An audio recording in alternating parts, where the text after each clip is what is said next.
Oke, baik. Jadi begini ya, kita lanjutkan ke nomor 2. Ada 1 meter stick atau tongkat 1 meter diletakkan pada kerangka S aksen yang ceritanya tongkat tersebut membentuk sudut 30 derajat terhadap sumbu X aksen. Nah, lalu jika kerangka S aksen tersebut bergerak searah dengan sumbu X terhadap kerangka S dengan kelajuan 0,9 relatif terhadap kerangka S, berapa panjang yang diukur oleh kerangka S. Nah, di sini yang perlu harus diwaspadai, aksen itu tidak berarti dia itu adalah kerangka yang bergerak atau diam ya. Aksen itu hanya menunjukkan kerangka yang berbeda saja, bukan berarti dia akan selalu jadi nama untuk kerangka yang bergerak. Kerangka yang bergerak ya, tapi di sini maaf, maksudnya bukan selalu menjadi kerangka yang proper atau non proper. Ya, kerangka proper seperti yang kalian lihat, saya bisa kalian lihat di video saya sebelumnya adalah kerangka proper adalah kerangka yang mengukur besaran di mana yang diukur itu diam terhadap dia peristiwanya. Sehingga karena kita punya di sini S aksen, lalu kita punya batang ya, saya kasih batangnya seperti ini ilustrasinya ya. Dengan ini panjang batangnya itu adalah 1 meter. Lalu di sini dengan sudut theta itu 30 cm, 30 derajat. Menurut S aksen.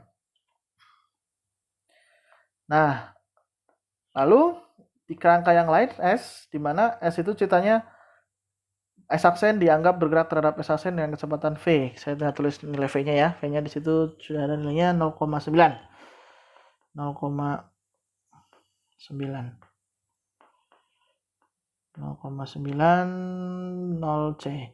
Nah, hal pertama, karena walaupun S aksen yang bergerak terhadap S, tapi S aksen akan tetap mengukur tongkat dalam keadaan proper. Panjang tongkat yang diukur oleh S aksen itu adalah tetap proper.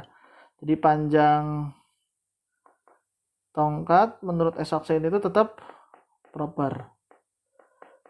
Kenapa? Karena batang atau tongkat itu bergerak bersama dengan S aksen, sehingga dia proper. Ingat, ini perlu disamkan betul ya.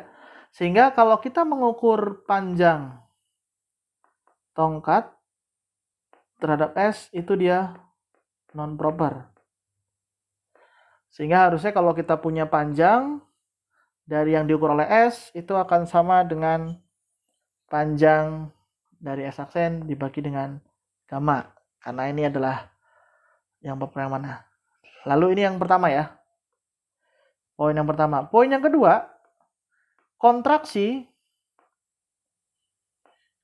panjang itu terjadi hanya pada komponen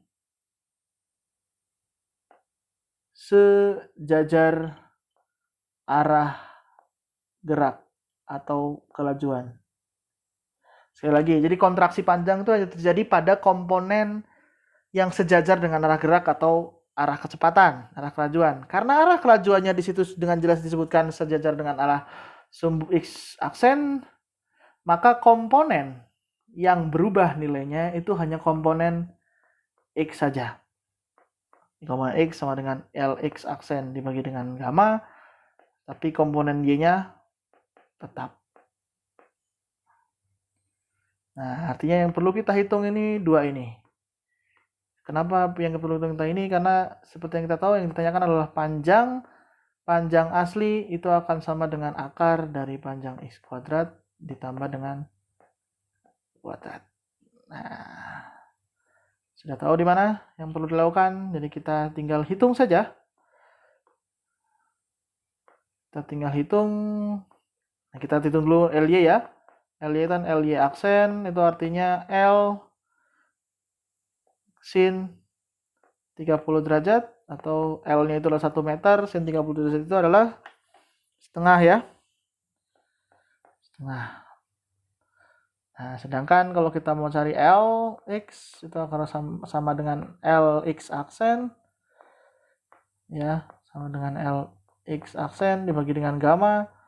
Kalau Anda masukkan gamanya, dihitung dulu gamanya dengan V 0,9, lalu Anda hitung ininya Lx per gamma ini akan sama dengan Lx aksen dikalikan 0,44 ya, 0,44. Lalu yang Anda ketahui sendiri ya, Lx itu adalah L aksen, maaf ini aksen ya harusnya, cos 30 derajat dikali 0,44, sehingga ini akan sama dengan akar 3 per 2 kali 0,44. Kira-kira ya hasilnya adalah 0,38 meter ya. Sehingga kalau kita hitung nilai L-nya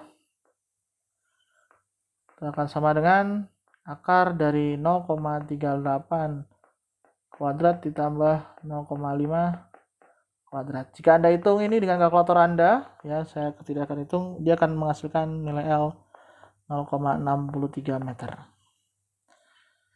Ya, bisa Anda lihat kalau saya rekap ya, L aksen itu 1 meter, tapi L-nya itu 0,63 meter. Artinya dia berkurang sekitar ya 0,27 atau 27% ya. Lihat. Ini yang disebut dengan kontraksi panjang.